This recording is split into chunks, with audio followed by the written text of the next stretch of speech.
Volvemos a donde estaba, ¿no? Van a ser 4 superiores, 2 superioras y 2 superiores generales. El primero que va a intervenir va a ser el padre Alejandro Moral Antón, superior general de la Orden de San Agustín. Lo va a hacer de modo extraordinario, estaba comprometido, pero no está del todo bien. Está con un fuerte catarro, así que pues a lo mejor no se le oye o no tiene la voz muy clara. Luego Teresa Valenzuela, superiora general de las Adoratrices, que ha mandado un vídeo desde la India, es de origen chileno. Después el padre Pedro Aguado, superior general de los Escolapios, que hoy están y ayer estaban de reunión la Unión de Superiores Generales y por eso ha sido más difícil encontrar superiores generales varones, pero al final ha habido más posibilidades, ha habido sus almas caritativas, ¿no? Y la última pregunta la formulará, la última pregunta del coloquio con los superiores generales, la formulará Daría Fernández, superiora general de Religiosas de María Inmaculada, Servicio Doméstico. Y yo formularé las preguntas que ha enviado Yolanda Kafka. Después empieza el diálogo con los asistentes. Bien, entonces vamos a ver si Gabriel, el padre Alejandro, ¿cuándo le doy paso? Dale paso tú aquí. Ya abre. Yo no tengo aquí la manera de manejar el ¿Se Zoom. escucha? Padre Alejandro, ¿nos ahora? escucha?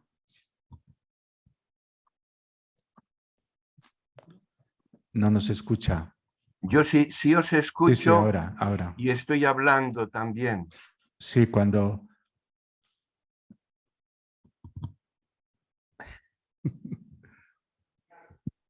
hable, padre Alejandro, por favor. Sí. Bueno, ¿me escucháis? Sí. Sí. Bueno, buenas tardes, Antonio, buenas tardes, Nuria. Gracias por todo lo que has dicho, que desgraciadamente no he podido seguir porque tengo fiebre y me he levantado solo un poquito antes de tener la intervención.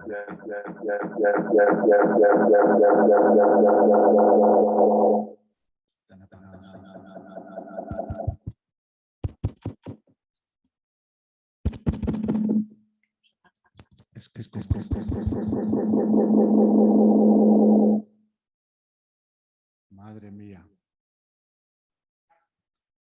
Padre Alejandro, por favor. Puede que el diablo esté en Roma y no quiera escucharnos, pero bueno.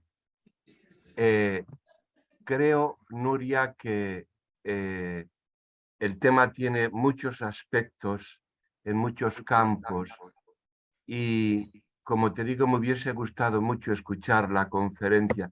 Yo tengo 2 preguntas, unidas van prácticamente, porque me ha tocado en algunos momentos tener que tomar decisiones fuertes, como en un caso que tuve que expulsar a 9 hermanos, que después fueron ellos suspendidos del ejercicio del ministerio sacerdotal por el Santo Padre. Entonces, hay casos duros que con dolor a veces, pero puede existir también en algunas circunstancias abuso de autoridad. Yo quería preguntar, Nuria, ¿cuáles son las causas psicológicas y cristianas de la falta de obediencia y del abuso de autoridad? Las causas psicológicas y cristianas de la falta de obediencia y del abuso de autoridad, y cuánto influye la vaciedad de la vida social en estos temas, dado el enorme influjo que la vida de la sociedad está teniendo en nosotros.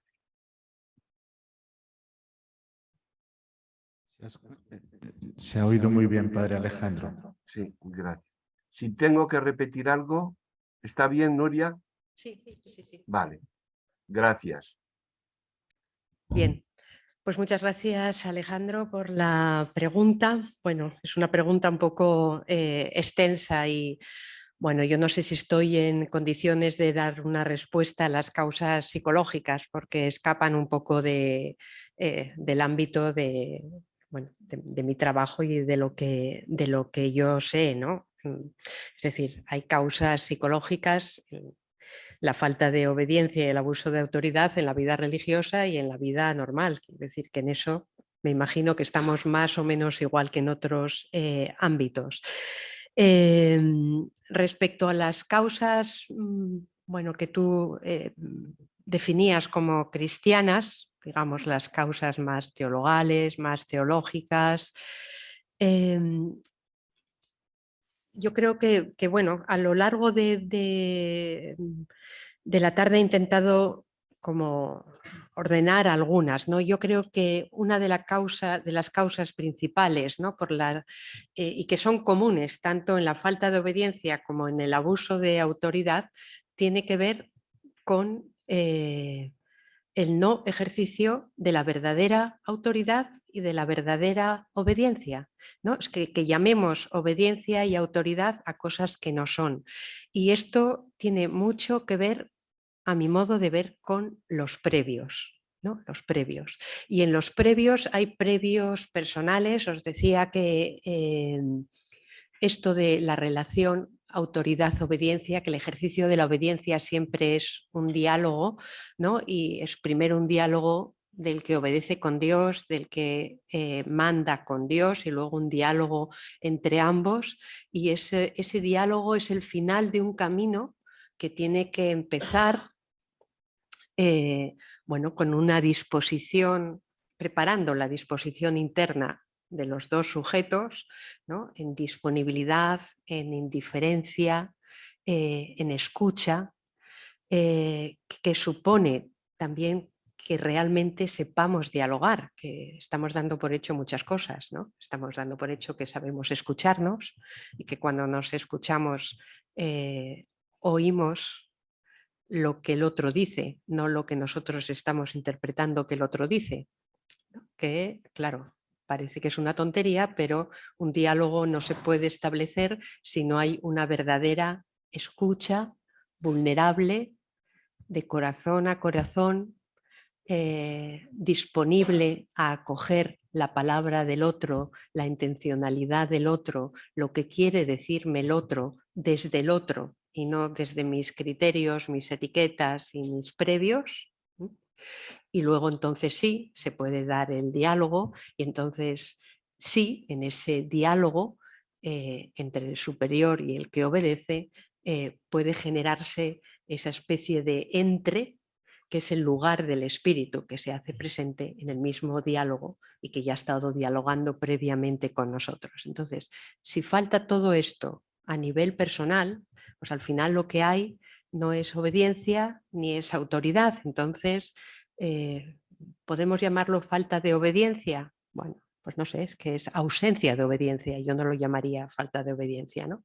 Y abuso de autoridad, pues sí, os decía antes que para mí ya hay un abuso de autoridad cuando se exige una obediencia sin respetar este camino previo.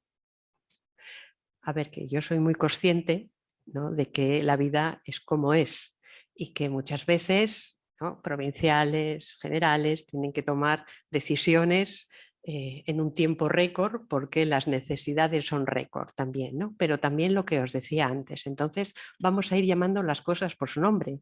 Si no hay tiempo para discernir, si no hay tiempo para dialogar, si no hay tiempo para escuchar al otro y al espíritu, quiere decir que no hay tiempo para esto que llamamos relación de obediencia. Pues llamémoslo así, es que no hay tiempo. Entonces, urgencia, situación terrible, tenemos que hacer algo, por favor, acude a esta llamada que el cuerpo te necesita. ¿No? Pero entonces no lo llames obediencia, llámalo otra cosa, acude. ¿No? Que tiene que ver con la obediencia, como os decía antes, porque la obediencia es una constelación, ¿no? Tenemos una obligación de obediencia hacia el cuerpo, hacia la institución en la que estamos. Y esa obediencia a lo mejor no está regulada de otra forma, canónicamente está regulada en la del superior, pero moralmente tenemos ese deber de obediencia ¿no? Al cuerpo en el que vivimos, a la misión que estamos desarrollando, ¿no? Hay tantas cosas. Bueno, eso por una parte. Y por otra parte, ya fuera de lo que es bueno, los dos sujetos implicados en ese ejercicio de la obediencia, está el humus en el que nos movemos, ¿no? Alejandro preguntaba por el influjo de la vida social. Bueno, antes del influjo de la vida social está el influjo de la vida comunitaria, ¿no? El influjo de la vida institucional. A ver si en nuestra vida nunca nos preguntamos por las cosas en conjunto, nunca buscamos soluciones para los problemas juntos, nunca debatimos esto, si en nuestra vida no nos creemos que el espíritu está presente en mis hermanos también, no solamente me viene a mí en iluminación directa o por el superior, que en todos, ¿no? Puede haber una palabra de Dios para mí. Si no nos creemos que esa palabra de Dios que dice al cuerpo tiene que pasar por los otros cuerpos de mis hermanos, pues es que, claro, es que todo carece de sentido. O sea, necesitamos que el ejercicio de la obediencia se dé y se dé bien, pero que venga de un marco muchísimo más participativo, donde nos ejercitemos, ¿no?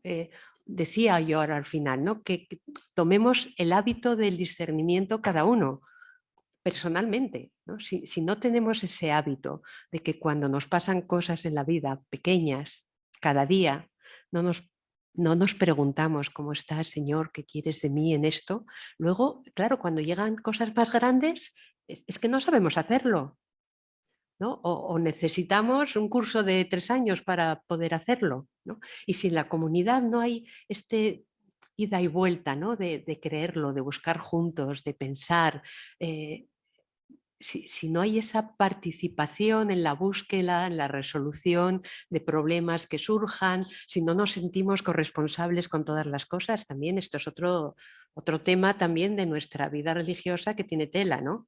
Que, claro, venimos de congregaciones muchas veces muy grandes en las que las responsabilidades se repartían para que cada uno tuviera algo que hacer y que como eran 300, pues entonces, bueno, a ti te toca hacer esto y cada uno tenía que mantenerse en su ladrillo. Pero claro, ahora no es ese momento. No es ese momento, ahora tenemos que atender los pocos que somos a todos los ladrillos. Y entonces no puede ser, ¿no?, que vivamos con yo me preocupo de esto que es lo mío y lo demás que venga el superior y que se ocupe. Pues no, no es el superior el que tiene que venir que se ocupe y ocuparse, porque el superior es superior para lo que es, ¿no? Y volvemos otra vez al tema de, bueno, ¿cuál es el rol del superior? ¿No? Al final el superior termina haciendo de todo y no hace lo que tendría que hacer, que es esto, ¿no?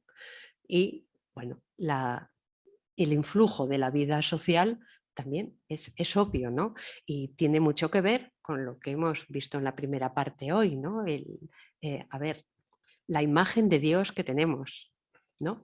La imagen de qué es obedecer. O sea, a ver, la obediencia vende muy mal, la obediencia vende fatal, ¿no? En cualquier ámbito de realidad. Y además, el problema fundamental, ¿no?, está en que no solamente es que venda mal, es que nosotros nos creemos lo que la sociedad nos vende como obediencia, ¿no? Y al final terminamos en nuestras relaciones obediencia-autoridad estableciéndolas desde esos criterios que son extraños a lo que es la obediencia y la autoridad. Tiene puntos comunes, pero puntos comunes muy superficiales. Lo común es muy superficial, ¿no? Y lo importante está mucho más abajo, ¿no? Entonces, si vivimos en esa superficialidad, al final ya no sabemos ni qué vivimos, pero desde luego no una relación de obediencia y autoridad. No sé, Alejandro, si te contesto. Quizás se haya retirado. No, sigue ahí. Tendrá el micrófono apagado. Alejandro, tienes el micrófono apagado.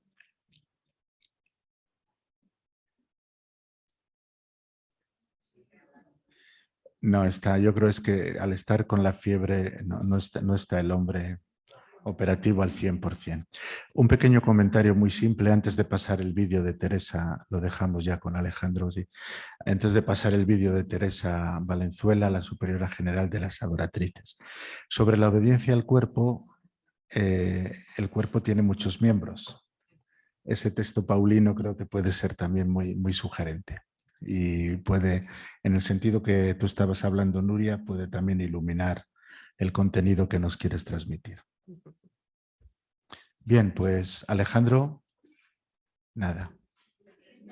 Está ya saludando. Muy bien, pues pasamos, Gabriel, por favor, el vídeo ya de Teresa Valenzuela, superiora general.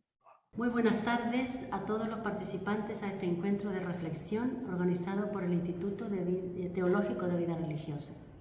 Gracias al director por la invitación a dar esta pequeña colaboración, que por los compromisos con los que me encuentro en este momento en la visita pastoral por India, pues no he podido hacerlo de otra manera. El tema de hoy, la reflexión sobre el abuso de poder, la obediencia, me ha llevado a dar un vistazo a la instrucción emanada por la Chisba en el año 2008 sobre el servicio de autoridad y la obediencia.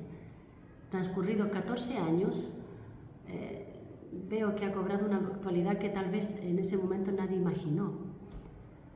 En ese entonces, este documento con mucha visión se refería a los cambios en el modo de percibir y vivir la autoridad y la obediencia, tanto en la Iglesia como en la sociedad, que suponen valores que no están de moda hoy y que se suele confundir, porque se suele confundir autoridad con autoritarismo, obediencia con sumisión, libertad con individualismo, por ejemplo. Entre los cambios, el documento también mencionaba la toma de conciencia de la persona individual, con sus dones, su libertad. También está el deseo de autorrealización, lo que tantas veces colisiona con lo comunitario y en no pocas ocasiones la búsqueda del bienestar personal dificulta la entrega personal a un servicio, a una misión común. Muy complejo el escenario que ya se vislumbraba, porque la verdad no es nada fácil el equilibrio entre persona y comunidad, por lo tanto tampoco lo es entre autoridad y obediencia a la que se refiere esta instrucción de la Chisma. Y supongo que al faltar ese equilibrio surge el abuso de poder y el conflicto ante la obediencia, la autoridad. ¿Cómo afrontarlo? ¿Cuáles son los límites de uno y otro? Bueno, la verdad es que hay mucho que profundizar. Mi pregunta sería, ¿cómo entender entonces la obediencia hoy? Hay que tener en cuenta a las personas, sus sentimientos, sus intuiciones, sus propuestas. Pero te encuentras con personas, con hermanas, que para ellas todo es abuso y se pueden dar serias dificultades, incluso a la hora de los destinos, ¿no? Los cambios de comunidad, etcétera, por ejemplo, proyectos apostólicos. También veo que sucede entre personas que ejercen un servicio de autoridad a distintos niveles, y eso es lo serio. La relación también se hace compleja, es decir, vuelve a surgir el dilema o el conflicto cuando mi posición de súbdito o inferior, por decir de alguna manera, está, ¿verdad?, respecto de otro. Esa sería mi interrogante. Espero que les sea útil. Y muchas gracias por la invitación nuevamente y buena continuación del encuentro. Buenas tardes, soy Pedro Aguado, escolapio, soy el general de la Orden de las Escuelas Pías y con mucha alegría respondo a la invitación del director del Instituto para participar en este encuentro tan significativo con una pregunta concreta en torno al tema que les reúne a ustedes, que es el abuso de poder y la obediencia religiosa. Antes de hacer la pregunta quisiera decir solo una cosa muy sencilla. Me parece que cuando se plantea este tema es porque algo importante está ocurriendo en la vida consagrada. Porque la obediencia forma parte del punto central de lo que somos, los religiosos. Intentamos ser personas disponibles plenamente a la voluntad de Dios. Personas que entregamos nuestra vida en manos del Señor a través de nuestra congregación. Y creo que el planteamiento del tema es muy importante y me alegra mucho porque solo he visto el esquema, no escuché la ponencia, obviamente. Me alegra mucho que Nuria haya dedicado un tiempo largo a hablar del discernimiento, porque creo que esta es la clave que está en juego para explicar el problema y para abordar la solución. Lo explico y pregunto. Creo que en la obediencia hay puntos que son muy importantes, pero hay uno que es nuclear. Y a veces nuestro error es colocar como nuclear los puntos que son importantes, pero que quizás no son el núcleo. Por ejemplo, resolver los problemas de la congregación o atender a las necesidades o a la historia o al modo de ser o a las cualidades de la persona. Son cosas importantísimas en la dinámica de la obediencia, pero lo nuclear verdaderamente es la búsqueda de la autenticidad vocacional, la búsqueda de la voluntad de Dios para cada uno de nosotros, la búsqueda de que nosotros podamos dar nuestra vida en las manos de Dios a través de la congregación. Ese es el núcleo de la obediencia. Y por eso la clave, creo que Nuria acierta, es el discernimiento.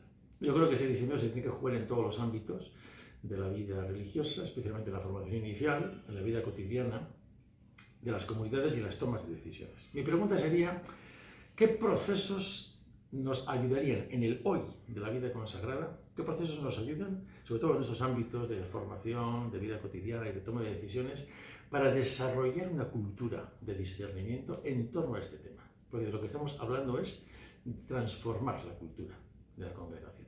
¿Qué procesos pueden ayudarnos de verdad en un camino, pues, de un cierto tiempo, para que podamos crecer en capacidad de discernimiento en torno al sentido profundo de la obediencia?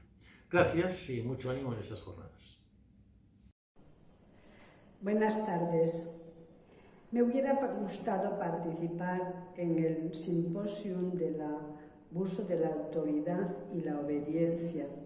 Estoy en la India, de modo que no sé si me será posible contactar, porque justamente ese día me toca viajar y no sé si habrá conexión en la comunidad donde llego. Por eso, aprovechando la facilidad que el Padre Antonio me dio de poder mandar este vídeo, aprovecho para participar en el simposio con mi cuestión. Parto del objetivo de la obediencia según nuestras constituciones, que es buscar juntas la voluntad de Dios y cumplirla. A veces ocurre que alguna hermana se ve claro una situación, un destino, y lo presenta como una voluntad de Dios para ella, habiéndolo discernido con su confrontación con el director espiritual o los ejercicios espirituales. Sin embargo, por parte de los equipos de gobierno, bien provincial o general, se ve con claridad también que esa propuesta no conviene ni para la persona ni para la comunidad donde desea ir, por situaciones concretas de apostolado o personales, de las que no se puede hablar claramente. Después de haber dialogado, dado espacio para la escucha, la confrontación, razonarlo, la hermana continúa en su postura argumentando que ya ve claramente que es la voluntad del Señor. Permanece en su situación y al final sale con su decisión por no utilizar una obediencia fuerte, una autoridad fuerte, dado como razón siempre la voluntad de Dios. ¿Cómo clarificar estos, para mí, autoengaños? ¿O cómo actuar en estos casos? Puede estar abusando del poder con la manipulación de que también tiene la capacidad de buscar y hallar la voluntad de Dios. Gracias por escuchar y gracias por poder participar. Buenas tardes. Aquí. Bien, Yolanda Kafka formula así su pregunta. El abuso de poder se produce habitualmente en el ámbito del ejercicio de la autoridad y de la obediencia. Todos los cristianos por la fe queremos seguir la voluntad de Dios y es por tanto un consejo evangélico para todos. Sin embargo, para quienes hacemos profesión de los votos se convierte en un compromiso. En este compromiso, el camino de las mediaciones es obligado. tanto para quienes ejercen la autoridad como para quienes obedecen. ¿Cuáles son, aquí está la primera pregunta, los puntos vulnerables del uso de las mediaciones en el ejercicio de la obediencia y autoridad? ¿Cuáles son los puntos vulnerables del uso de las mediaciones en el ejercicio de la obediencia y la autoridad? Luego formula otras dos preguntas que yo creo que son un poco secundarias, pero también tienen su importancia. La primera ya la ha respondido Nuria, o ya la ha sugerido. ¿Qué nuevo paradigma está emergiendo o se intuye en la llamada a la sinodalidad? ¿Y cómo puede la sinodalidad ayudar a evitar el extremo del abuso de poder? Y hace referencia a otro libro, un libro que se acaba de publicar en Argentina, Vulnerabilidad, Abusos y Cuidado de la Vida Religiosa Femenina, de Maura Rosaura González, y dice en este libro, la autora, que podría considerarse que las autoridades light, o sea, las autoridades que no tienen personalidad, que no son fuertes, al dejar de ejercer su mandato, incurrirían en una especie de abuso en su mediocridad. O sea, no ser un buen superior también puede ser un abuso de poder, ¿no? ¿Qué opinión le merece esta afirmación?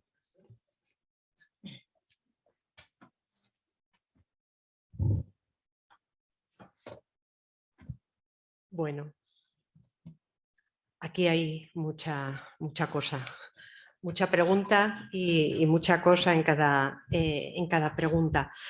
Quizá voy a empezar por esta última, ¿no? Lo de el abuso de mediocridad en esas autoridades light, ¿no? Al dejar de ejercer su mandato.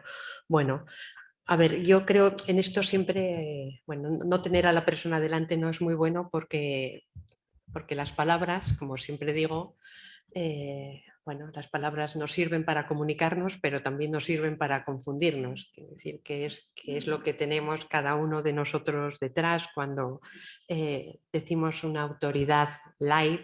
Supongo que es una autoridad que no toma decisiones. Pero claro, a ver, la autoridad que abusa o el abuso de poder no, a mi modo de ver por lo menos, el abuso de poder no tiene que ver fundamentalmente con el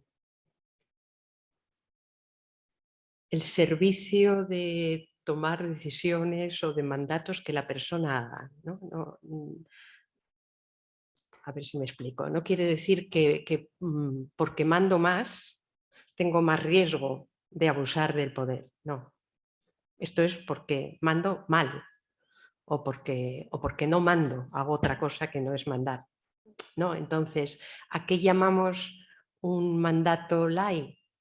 Pues yo lo llamo un mal mandato. Es que me da igual que sea, a ver, no me da igual porque posiblemente la persona que lo que hace es no comprometerse con el propio servicio de autoridad y con lo que eso le exigiría, ¿no? Posiblemente no genera tantas víctimas como la que en ese compromiso sigue sin ajustarse a lo que tendría que ser mandar, pero lo que hace es ser despótica o manipular o poner a la persona a su servicio, que son las dos cosas nos alejan de qué es la autoridad, digamos, religiosa, la autoridad teologal. No estamos en el ámbito del poder de Jesús o el poder de la vida trinitaria, no encontramos, ¿no? Pero para mí la diferencia fundamental es que el abuso de poder genera víctimas. Y el no poder, si no ejerces, bueno, generas problemas en el cuerpo, generas problemas de negligencia, de cosas que tendrías que hacer y no haces, y posiblemente imposibilitas la realidad del ejercicio de la obediencia. Pero que lo imposibilites, pues hace que la gente, en vez de ser contrastada en su toma de decisiones, pues no va a ser contrastada. Vale, eso es, lo podemos llamar un abuso. Bueno, quizá lo podemos llamar un abuso, pero a mi modo de ver hay una gran distancia, ¿no? Una cosa es negligencia en mi tarea, que yo lo llamaría así a esas autoridades light, ¿no? Y otra cosa es abuso de poder, ¿no? Porque lo que llamamos abuso de poder, ¿no?, se caracteriza por generar víctimas. Entonces estamos en otro orden de realidad, ¿no?, a mi modo de ver. Bueno, las otras preguntas. Los puntos vulnerables en el uso de las mediaciones. Bueno, este es uno de los puntos que he saltado porque ya el tiempo nos perseguía.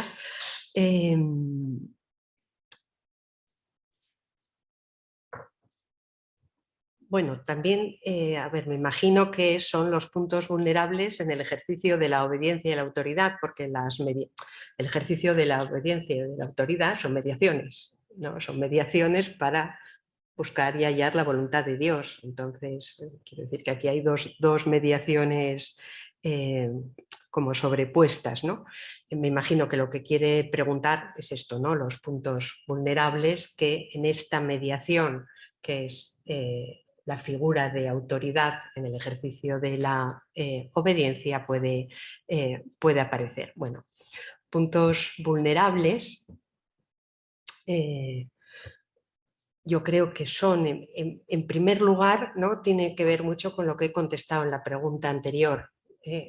Para que se dé una relación, un ejercicio verdadero de la obediencia, una relación buena, obediencia,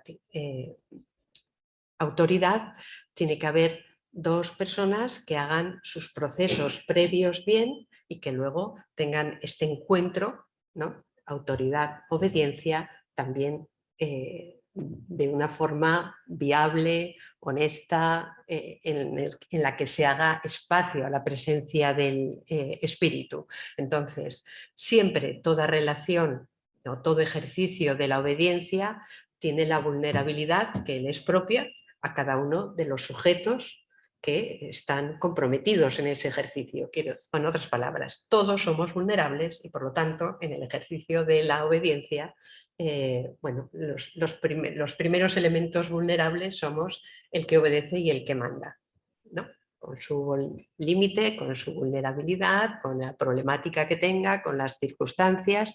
A mí me parece que en el campo de la autoridad hay una vulnerabilidad muy clara que viene de la propia situación actual que tenemos en este momento la mayor parte de las congregaciones religiosas, que es la dificultad de llevar las obras con muchísima menos gente de la que teníamos hace nada.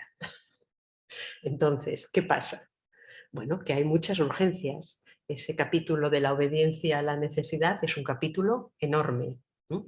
Y hay muchas urgencias que necesitan respuestas ya. Y si necesitan respuestas ya, ¿no?, el tiempo para mí es el mayor enemigo del ejercicio de la obediencia. El tiempo. Porque necesitamos tiempo. Tiempo interior que no se puede acelerar. O sea, a mí no me puedes decir en 2 días, dime. Digo, bueno, yo en 2 días intento, pero a mí, eso díselo al Espíritu Santo, que en 2 días me ponga a mí las pilas y pueda tener una palabra de claridad acerca de lo que me parece percibir que Dios me está pidiendo en este momento, ¿no? Imaginaros un provincial, ¿no?, que tenga que esperar para los destinos por los procesos de discernimiento de cada uno de los que va a destinar. Y este año voy a destinar 45, pues ponte ya en septiembre. Bueno, pero a lo mejor hay que ponerse en septiembre. Es decir, que esto supone volver a poner en cuestión muchas cosas que las damos por hechas, ¿no? Como que son, siempre se hizo así. No, siempre se hizo así que los destinos aquí en España se empiezan en mayo, junio, bueno, para el verano poder marchar, ¿no? Bueno, pues se evita el riesgo de decir a las personas que, mira, estoy pensando en ti para esto. Estoy pensando en ti y a lo mejor estoy pensando en otras 4 y a lo mejor se lo tengo que decir a las 4, que empiecen a pensar. Claro, porque no se lo tengo que decir a las 4 para que me lo digan el 1 de junio, la semana última de mayo. ¿No? Entonces, hay que...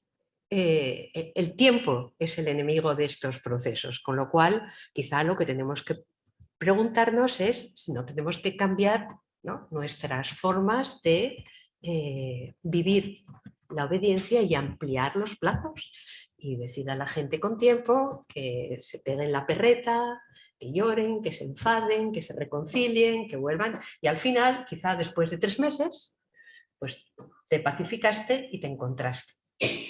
Y sería mucho mejor para el diálogo con la provincial, mucho mejor para la persona.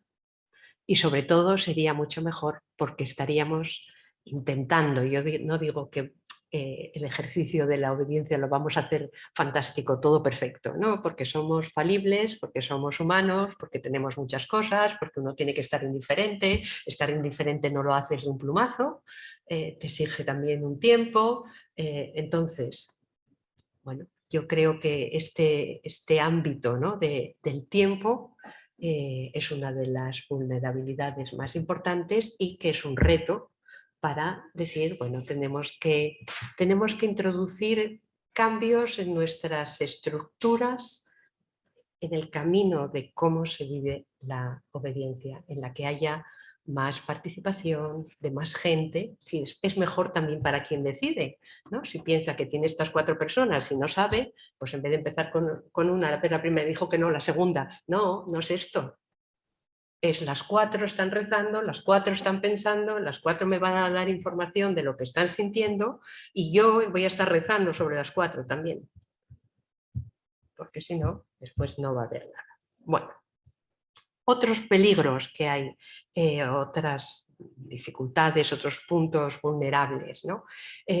Bueno, en la gente que estudia más sistemáticamente esto de los abusos de poder, una de las cuestiones que casi siempre aparecen es el tema de las personalidades de la autoridad. Es decir, personalidades de estas muy carismáticas, sobre todo en congregaciones nuevas que van apareciendo, ¿no?, que son personalidades fascinadoras, toda la comunidad está fascinada con el fundador o con la persona y entonces, bueno, esto se convierte en un peligro más grande para la figura de autoridad, para el superior, ese superior. ¿Por qué? Porque, bueno, punto de vulnerabilidad claro en esta relación es el poder mismo. O sea, a ver, lo de que el poder corrompe no es una tontería. O sea, es que es muy difícil tener poder y vivir el poder como la Trinidad o como lo vive Jesús. Vivir el poder como poder de significar. Vivir el poder como capacidad de autolimitarme. No, a ver... el poder en el que estamos viviendo y el poder que se nos da en las cosas lo vivimos no desde estas claves, no desde estos paradigmas, lo vivimos desde otros paradigmas y el paradigma, digamos, normal de poder en nuestra sociedad es un paradigma súper peligroso y no solamente un paradigma súper peligroso, es que el poder es peligroso. Algo tiene el poder que cuando a uno le toca o está muy encima de sí, o si no, a ver, lo de abusar es facilísimo. ¿No? Lo de abusar es facilísimo y esto no es para justificar el abuso. Es una llamada de atención a cómo tenemos que estar sobre nosotros y este es un punto de vulnerabilidad en esto. Y si, de nuevo, si en nuestra vida cotidiana no nos hacemos preguntas acerca de cómo nos manejamos con el poder, a ver, yo soy profesora y tengo poder. Tengo un poder sobre mis alumnos. A ver, que les pongo la nota, les suspendo eso es un poder. Y yo puedo abusar de ese poder. Es que es muy fácil. O sea, viene uno, me da la paliza y digo, oiga, pues te vas a enterar a ver quién tiene aquí el lápiz en la mano a la hora de poner las notas. Es que es muy fácil. Es muy fácil, ¿no? o querer imponer mi pensamiento a la hora de dar y no dejar otros espacios, o querer imponer una perspectiva y no dar. Entonces, en cualquiera de los ámbitos en los que cada uno de nosotros tenemos poder, es muy difícil no traspasar nunca la raya que lleva al abuso. No digo que sean abusos drásticos, pero es un cierto abuso, y convivir con un cierto abuso como normal hace que los abusos poco a poco, paulatinamente, se vayan convirtiendo en abusos más importantes y al final, ¿no?, uno termina haciendo un gran abuso de poder. Y yo creo que todos conocemos personas que han sido amigos nuestros, que han sido personas que conocíamos, que muy bien, que les han dado un puesto de poder y dices, por favor, o sea, ¿cómo le ha podido pasar a esta persona esto? Y no es a esta persona, ¿eh? Quiero decir que para saber lo que pasa tendríamos que pasar todos, porque no es fácil. Y la solución, esto no tiene solución, pero para mí,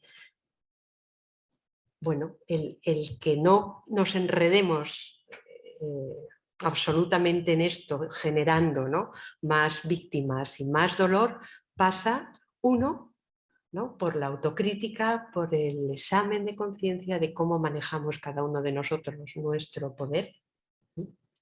Y dos, por el intento de desplazar nuestra forma de vivir el poder hacia el poder teologal. Porque el poder es una energía dentro, si no le damos salida, quiero decir, va a estar siempre luchando por querer salir. Entonces, una de dos, ¿no? O le das salida con dinero, que es lo que hace, ¿no?, más poder, que es lo que pasa en nuestra sociedad, o inviertes esa energía en otro sentido. Y el otro sentido es este poder del amor, el poder de hacernos vulnerables, el poder de condescender, el poder de dejar espacio al otro. No hay otra alternativa.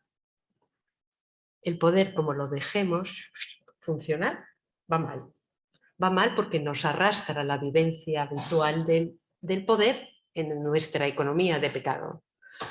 El poder, ¿no?, hay que encauzarlo con este paradigma y hay que pedir gracia para eso. Y hay que ser suficientemente lúcidos para eso también, ¿no? Por eso decía que el problema también de estas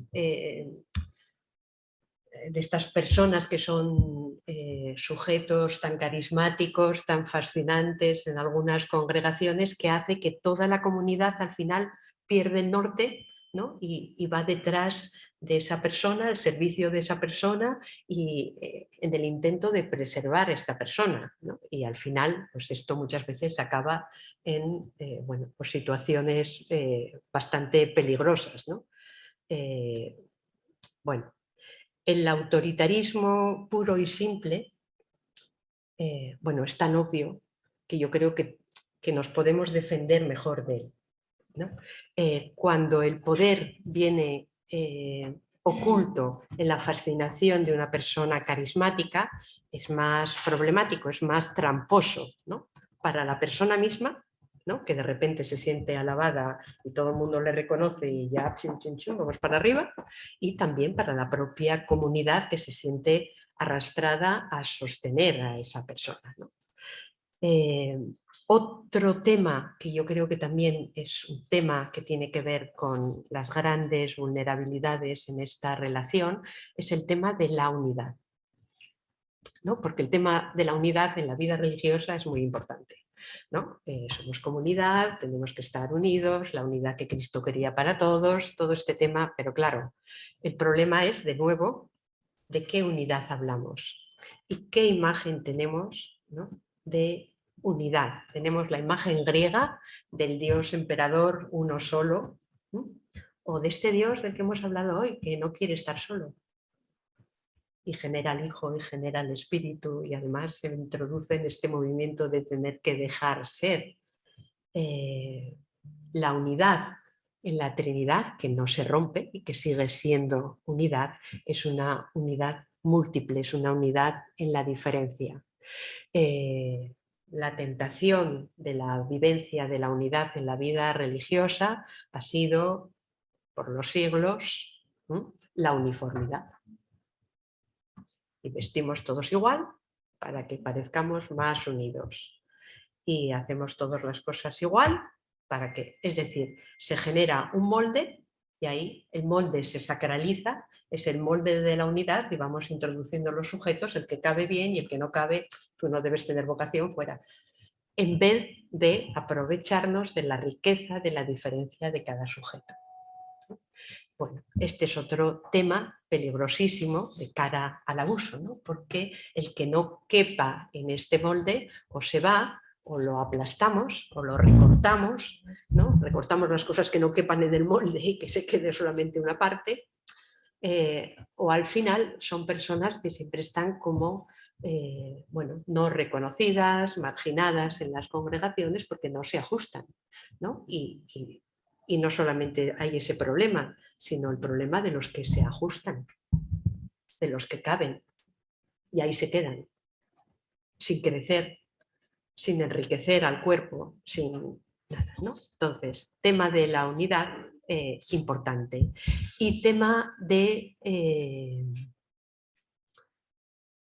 quien intenta dividir para mantener el poder, ¿no? Lo de divide y vencerás, ¿no? Vuelve a ser también una de las formas, ¿no?, más habituales que se encuentran de manipulación de grupos, de estas instituciones que han tenido problemas, bueno, relaciones que solamente se dejan entre los sujetos y la cabeza, relaciones siempre verticales, sobre todo cuando son cuestiones importantes, y las relaciones horizontales suprimidas, ¿no? Y al final pues es un cuerpo muerto en el que no hay variedad, no hay distinción, no hay dudas, no hay maneras de pensar diferentes. Sí, hay una cuestión que también me gustaría señalar aquí como vulnerabilidad, porque he hablado de la confianza como el ámbito, el humus necesario, ¿no?, para que se pueda dar realmente una relación de obediencia. Sin embargo, la propia confianza se puede volver, ¿no?, como un elemento de cierta ambigüedad, ¿no?, de cierta ambigüedad utilizado justamente para el abuso de poder, cuando lo que se pide es que me den un voto de confianza. A ver, una cosa es dar un voto de confianza, que se puede dar, y otra cosa es que cuando decimos un voto de confianza estamos pidiendo que se renuncie al discernimiento, que se renuncie a la propia conciencia, que se renuncie a la propia búsqueda, que se renuncie a mirar críticamente la realidad. Entonces, pues, estamos ante algo que no puede ser ni permitido ni exigido. Entonces, ese dar un voto de confianza que suena tan bien, ¿no?, que nos puede deleitar los oídos, se puede convertir en un camino de abuso, ¿no?, total, cuando a lo que lleva es a evitar el discernimiento, la búsqueda, la crítica, el abandono de la propia conciencia, etc. Bueno, yo creo que ya se dejo con porque si no... Muy bien, vamos con otra pregunta que ha llegado al chat. Si nos queda algo de tiempo, vamos a poder escuchar los vídeos y si no, solamente el audio. Pero si se suscita entre nosotros un diálogo, las preguntas, por lo menos 2 de las preguntas de los vídeos ya las ha respondido. La madre Daría Fernández y la madre Teresa Valenzuela hablaban tanto de aspectos psicológicos que tú has apuntado, y hay también una cuestión que era un caso práctico de cómo ejercer el discernimiento, que también ha dado muchas pautas. La pregunta del padre Pedro Aguado no está tan respondida, pero bueno, si luego podemos la emitimos.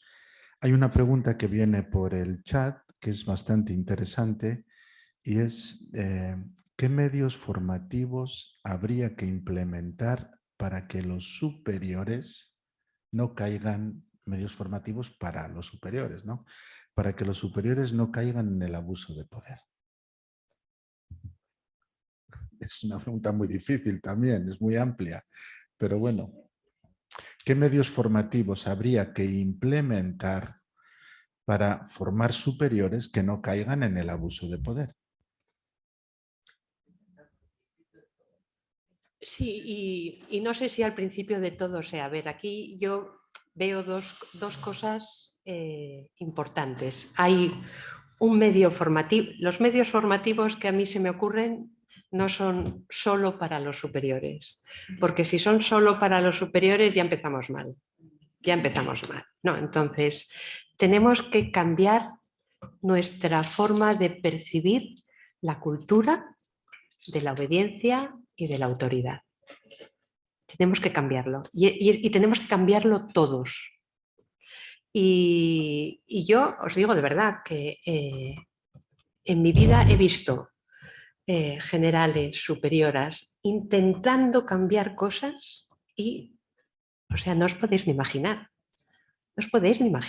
¿no? Intentando que después de la cena, en el círculo en el que estamos, no haya una silla donde se pone la general, que siempre se tiene que sentar así, y la mujer se sentaba en otras y enseguida había 4 que se avanzaban sobre ella y la sentaban donde tenía que sentarse.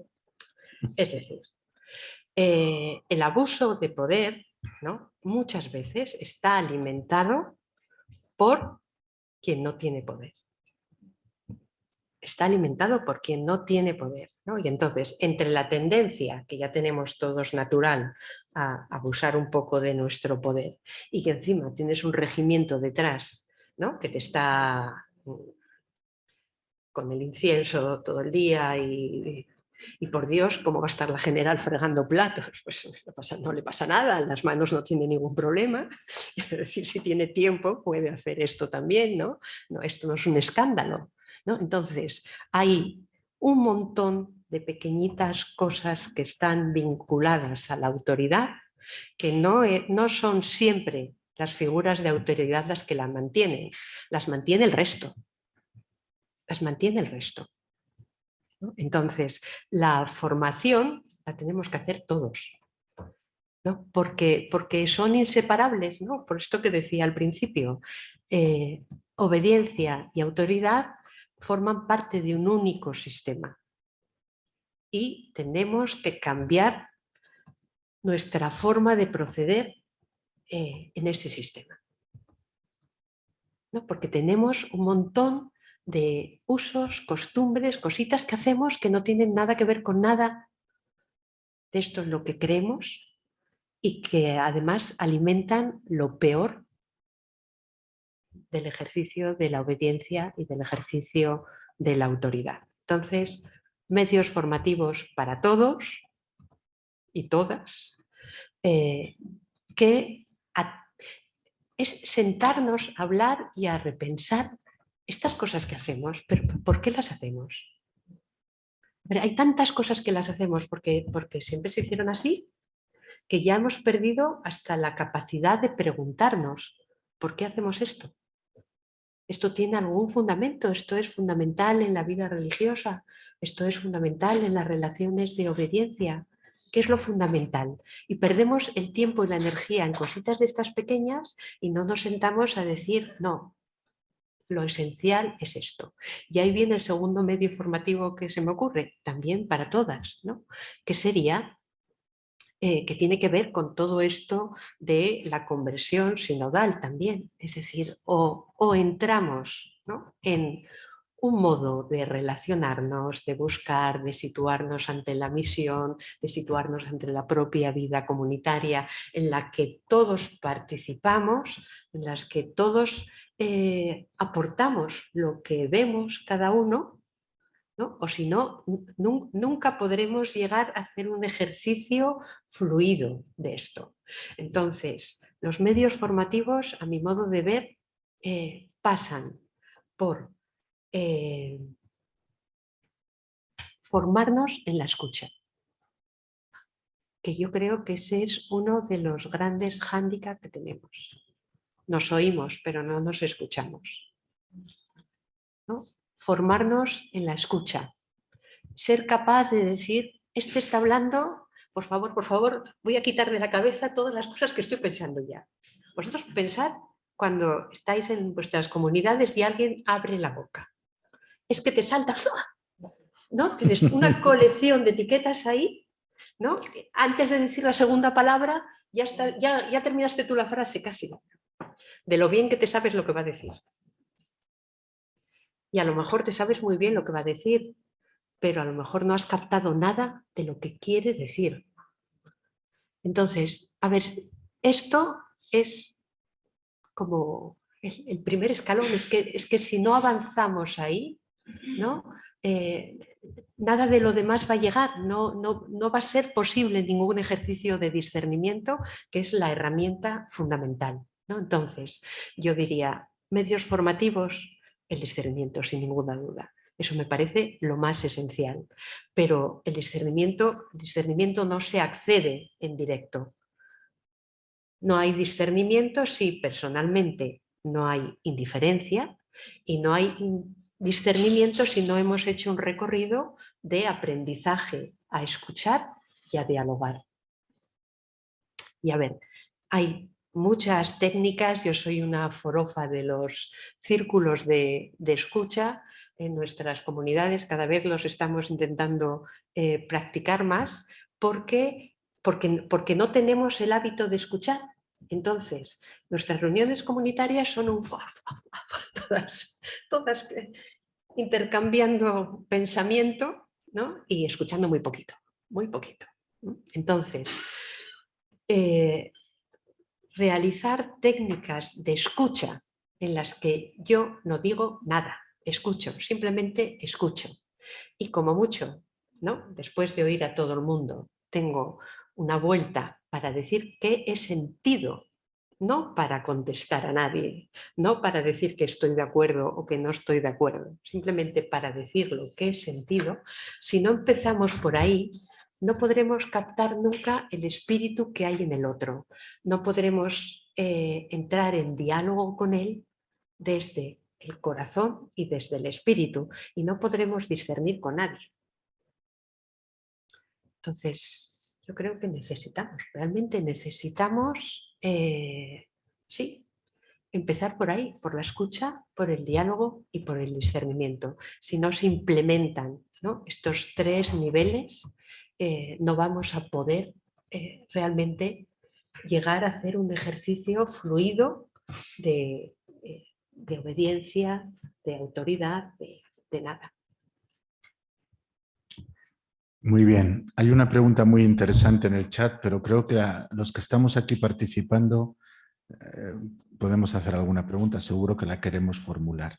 Sobre los vídeos hemos pensado que le vamos a pedir a Nuria que haga el esfuerzo de grabar una respuesta a cada uno de los tres y los colgamos en la red, porque cuando la técnica se resiste es mejor no estar perdiendo el tiempo.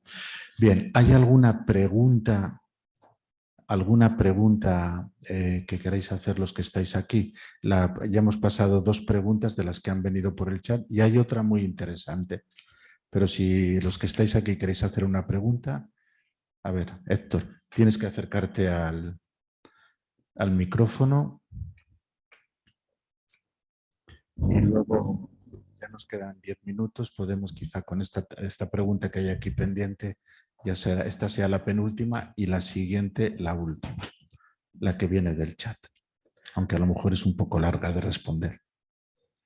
Bueno, muchas gracias, doctora, por esta ponencia tan interesante y tan valiosa. Yo aquí tengo, básicamente serán 2 preguntas, ¿no? A veces los jóvenes, no sé si sea solamente los jóvenes, pero queremos cuestionar sobre el porqué de la orden que se da en orden a encontrar el valor que está de fondo. Y a veces más cuando pensamos que ya están caducas esas órdenes que se nos dan. Muchas veces la autoridad se escuda en la tradición, escrita o escuchada. ¿Cómo podemos romper con esto? Y luego eres catalogado como que tienes problemas con la autoridad, ¿no? También cómo romper con esto. Y también otra pregunta que va en orden un poquito más general. Desde luego, la iglesia tiene todavía muchas áreas de oportunidad en el campo de la comunión, ¿verdad? Porque todavía se sigue habiendo como estratos, ¿no? No es igual cuando va el obispo a la comunidad que cuando un hermanito o alguien de la calle. Entonces, se puede dar en una relación de hermanos, de iguales, sin clases y sin privilegios, esta relación de autoridad-obediencia. Ya, gracias. Pues muchas gracias, Héctor. Muy interesantes las dos preguntas. Voy a empezar por esta última, que me gusta. Tú dices que si se puede dar este ejercicio de la autoridad sin clases y sin privilegios. Bueno, yo creo que todo eso que llamamos clases y privilegios se podría desarropar del 75% de las cosas, ¿no? La autoridad es la autoridad y ya está, quiero decir, la hay, pero esa autoridad tiene una finalidad y esa finalidad tiene que ver con la comunión, esa finalidad tiene que ver con la misión, ¿no? Hablaba al principio de que no obedecemos a cualquier cosa, o sea, a ver, la obediencia como voto, ¿no? Es una obediencia, sí, al superior, pero en los límites de las constituciones, en los límites de la vida del cuerpo y de la misión a la que somos enviados. Entonces, para eso, la autoridad, ¿no? Tiene que tener la última palabra, tiene que tener la capacidad de, después de un ejercicio de discernimiento, en el que todo el mundo pone sus sentimientos, su visión, su pensamiento, su reflexión encima de la mesa, bueno, hay alguien que toma una última decisión, que es la autoridad. Y la toma porque creemos, ¿no?, que es la mediación finita que hace presente al infinito. Que en este diálogo se ha generado un entre, que en ese entre hemos estado los dos escuchando y que al final alguien tiene que inclinar la balanza para hacia algún lado, si es que no hemos llegado a un acuerdo, a una comunión de voluntades, que puede ser que sí, porque claro, fijaros que la mayor parte de las veces damos por hecho que lo que el provincial o lo que el superior me manda, yo no lo quiero, o no está de acuerdo con lo que yo quiero, que es mucho dar a suponer. Porque, a ver, si está de acuerdo, no quiere decir que mande mejor, ¿eh? Si yo estoy de acuerdo con lo que me manda, si me manda al sitio de mis amores y yo no planteo nada, porque me manda al sitio que estoy deseando ir, a ver, eso no es obediencia. Si yo no he hecho el ejercicio antes de poner, ¿no?, en cuestión si es ese el lugar donde Dios me quiere ahora, iré muy contenta, pero desde luego voy desobediente. Y nadie me va a llamar desobediente, pero soy desobediente. Entonces, este ejercicio no supone nada más que esto. O sea, esa persona es la persona que toma las decisiones últimas, bueno, en el gobierno las que le correspondan y a nivel de autoridad estas que le correspondan, ¿no? Lo demás es una persona normal. Es una persona normal que tiene su tarea, como los demás tenemos nuestra tarea.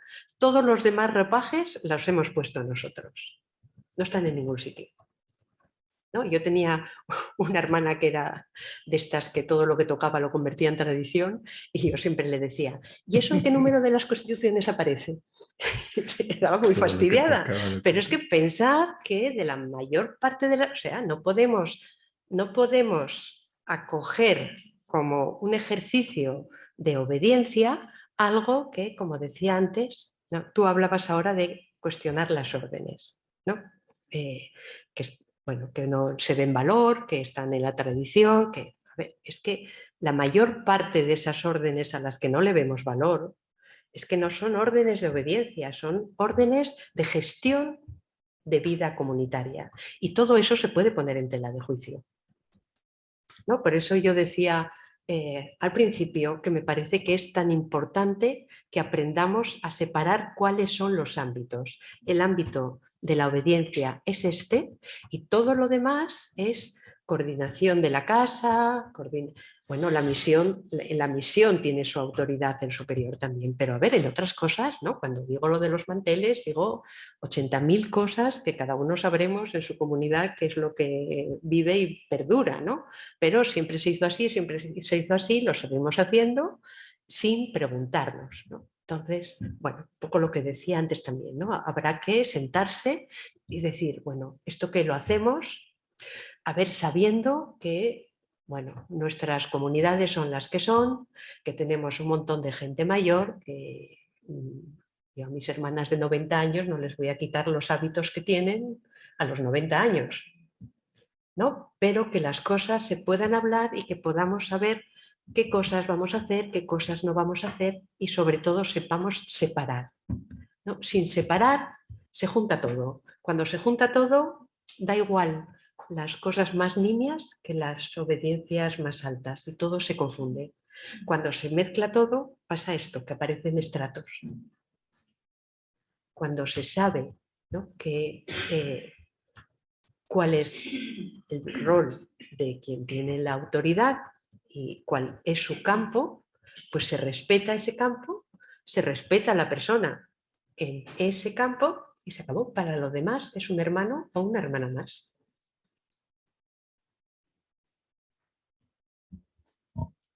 Pero esto tenemos que ser capaces de decírnoslo, ¿no? Y tenemos que ser capaces de buscar juntos, de hablarlo juntos, ¿no?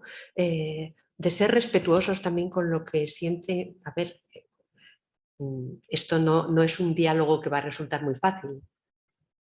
¿Por qué? Porque al final las cosas que se han hecho siempre dan seguridad, ¿no? Cuanto mayor es la gente, más insegura se siente y más seguridad encuentra en la repetición de las cosas, ¿no? Entonces, pero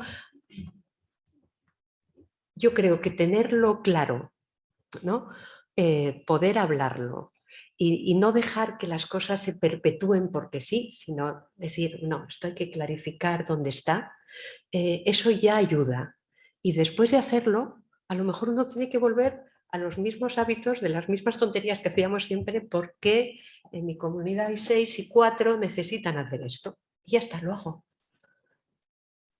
Lo hago porque es parte de mi obediencia a la comunidad, porque es parte de ese desistir de ser solo para mí y de lo que yo valoro para que el otro sea. Pero es muy distinto a que te obliguen a hacerlo, ¿no? El abuso está en que te obligan a hacerlo. Lo peor del abuso de poder es que nos incapacita para obedecer, para tomar esta decisión, ¿no? Cuando la autoridad no funciona bien, lo que genera es que yo me pongo más burra, ¿no? Y entonces no pienso nada más que en este ataque y en lo mal que lo está haciendo. Y no me doy espacio para decir, bueno, pues ya está, no pasa nada, yo puedo renunciar a esto. Necesito verlo, necesito saber que ya está, que esto se hace así porque estas 4 de mi casa necesitan que se repita siempre esto así, si no están muy inestables, muy inseguras. Y lo podemos asumir, a ver si hemos venido aquí a dar la vida por Cristo, no vamos a poder asumir eso. Y no vamos a poder asumir eso con alegría, pero tiene que ser desde un ejercicio de abnegación de la propia libertad. En el fondo, un ejercicio de poder del bueno. Bien, nos concedemos hasta ahí 10 como máximo, ¿de acuerdo? También abusando un poco de Nuria, que ya lleva la pobre desde las 4:30 aquí. Bien, es una pregunta, yo creo que es importante porque introduce un elemento un poco distinto, pero es análogo. No personas que ejercen mal el poder, sino grupos de poder que existen a nivel local, a nivel provincial y a veces a nivel general en las congregaciones. Grupos de poder abusadores, manada para entendernos, ¿no? Que un poquito esta necesidad de generar equipos de gobierno, y también se sugería la cuestión esta de las nuevas formas de obediencia en el fondo no son también... nosotros cada día obedece, cada día manda una, o cada día o cada semana manda uno. Un poquito todo esto, ¿no? O ya tenemos la obediencia, somos votos superioras. Entonces, los grupos de poder. Si podías decir algo de esto, si se te ocurre, porque yo creo que van un poco más allá del tema, pero sí que es una cuestión que yo creo que no es fácil de ver. Sí, a ver, yo creo que aquí el tema de los grupos de poder, ¿no? Bueno, confluye el tema del poder, ¿no? De nuevo, volvemos al poder, ¿no? ¿Cómo consigo poder? Pues a veces los grupos de poder son la respuesta. Yo no puedo conseguir poder yo solita, pero si me asocio a esta, que es bastante, y a esta otra que... Fijaros que los grupos de poder siempre pululan alrededor de una o dos personas que o tienen poder de autoridad o tienen otro tipo de poder, por personalidad, por poder moral, por conocimiento, por el cargo que están desenvolviendo en el grupo, ¿no? Entonces, por una parte funciona el poder, por otra parte funciona lo que podríamos llamar los mecanismos psicológicos de grupo. Que claro, los grupos de poder no aparecen solamente en la vida religiosa, aparecen en todos los sitios.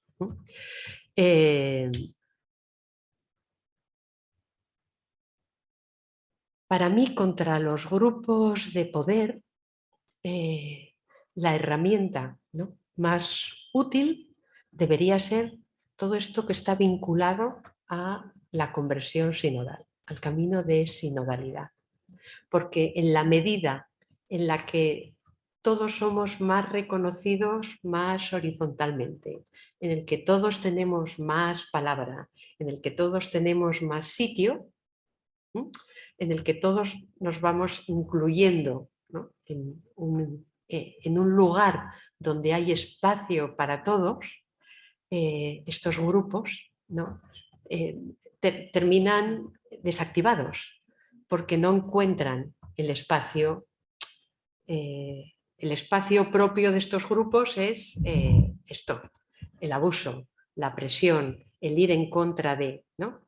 Si la cuestión no es ir en contra de nadie, si cada uno puede decir lo que quiera desde su perspectiva y es acogido, el grupo de poder no le sirve para nada, porque en el fondo, ¿no?, nace como algo que le da poder y por lo tanto el grupo se desactiva por sí solo, ¿no? Los grupos de poder normalmente surgen en lugares donde se pueden alinear contra o conseguir favores presionando, extorsionando, haciendo lo que sea. Pero yo creo que el espacio, ¿no?, digamos, más adecuado para que pierdan su poder, valga la redundancia, son los espacios sinodales, son los espacios donde el poder no da poder, ¿no?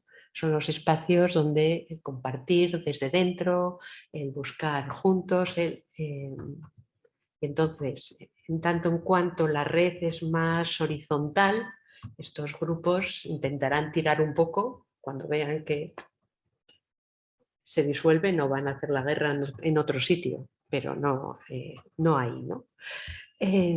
Ese tema de experiencias de autoridad, bueno, a mí no sé, yo todo ese tipo de cosas no soy muy forofa. No soy muy forofa porque yo creo que es una claudicación acerca de lo que es la verdadera obediencia y la verdadera autoridad, ¿no? Esto no es por semanas. O sea, a ver, o nos creemos, o nos lo creemos o no nos lo creemos. Esto es una cuestión de fe, ¿no? Os decía al principio que la obediencia es obediencia de fe.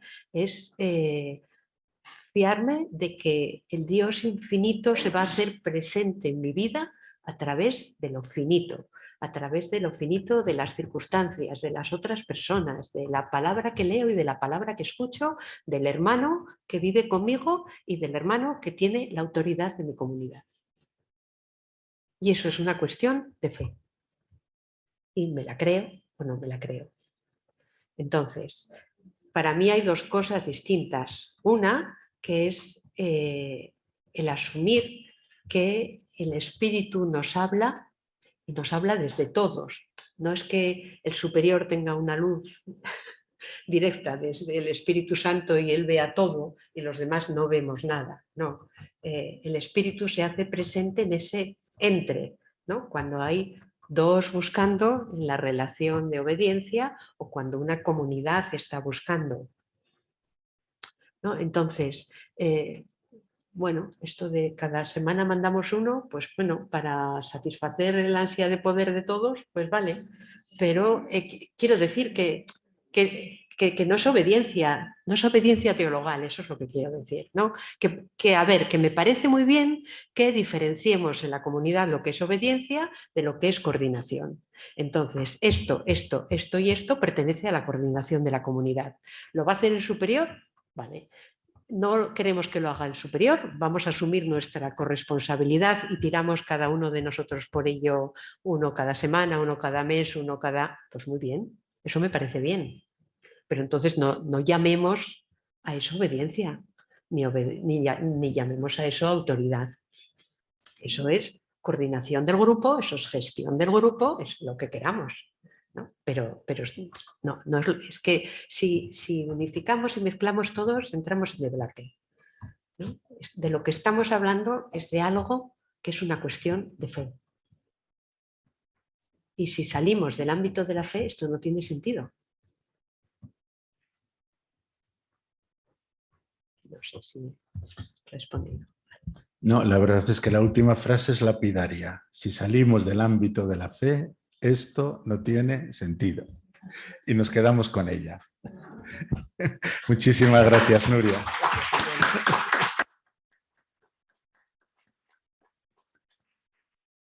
Bien, pues en primer lugar pedir disculpas porque a pesar de estar todo más o menos controlado, pues como veis, no ha ido la realización técnica, pues ha tenido sus defectos, un poco por el equipo, un poco por todas las circunstancias. Los vídeos, yo le voy a pedir ese pequeño esfuerzo a Nuria, que haga de una respuesta breve a cada uno de ellos. Os aseguro que en sus respuestas ha dado las claves necesarias para responder a las preguntas que hay en este diálogo, ¿no? Que ahí estaban formuladas, pero creo que también es cuestión de cumplir el contrato que habíamos establecido con los tres superiores generales. Entonces se colgará en la red al final los 3 vídeos y las 3 respuestas. Muchísimas gracias a todos. Ha sido una tarde muy enriquecedora, variada. Nos ha exigido pensar, nos ha exigido poner los puntos sobre las íes, centrarnos en donde teníamos que centrarnos. Creo que, Nuria, nos has conducido verdaderamente a una reflexión que no ha sido casuística, pero que tampoco ha evitado la concreción. Y creo que esto ha sido muy bueno. Una reflexión que no nos ha resultado fácil de entender, pero es que la cuestión no es tan fácil de entender. Ni siquiera ella, que tiene todas las herramientas teológicas, se declara experta en el asunto, ¿no? Y digamos, un punto de vista, una manera de mirar las cosas que creo que, al menos a mí, me ha dado muchas claves concretas, no solo porque ha descendido a datos concretos, sino claves concretas. Por ejemplo, la sinodalidad entendida también como una herramienta para ir caminando, la escucha. Si os habéis dado cuenta, muchas de las cosas que ella nos sugería están muy unidas al proceso de curación de las víctimas, que lo primero que se les ofrece es una escucha real. Toda víctima tiene la grandísima herida de no haber sido escuchada. Y esto es lo que dicen quienes están acompañándolas, ¿no? Entonces, hay un montón de elementos que creo que si vamos revisando poco a poco, nos van a dar mucha luz y nos siguen ayudando en este camino que estamos haciendo para identificar, evitar, pensar y prevenir todo aquello que pueda considerarse o derivar en un abuso de poder o de conciencia. Muy buenas tardes y que viva el Adviento de nuestro Señor. Que viene nuestro Señor y viene pronto. Podemos hacer el ven, Señor, no tarde, ven que te esperamos. Ya estamos en las vísperas y terminamos con esta pequeña canción, la entonamos, solamente el estribillo y nos despedimos en el nombre del Señor. Ven, Señor, no tardes, ven, que te esperamos. Ven, Señor, no tardes, ven pronto, Señor. Y el último aplauso para Nuria.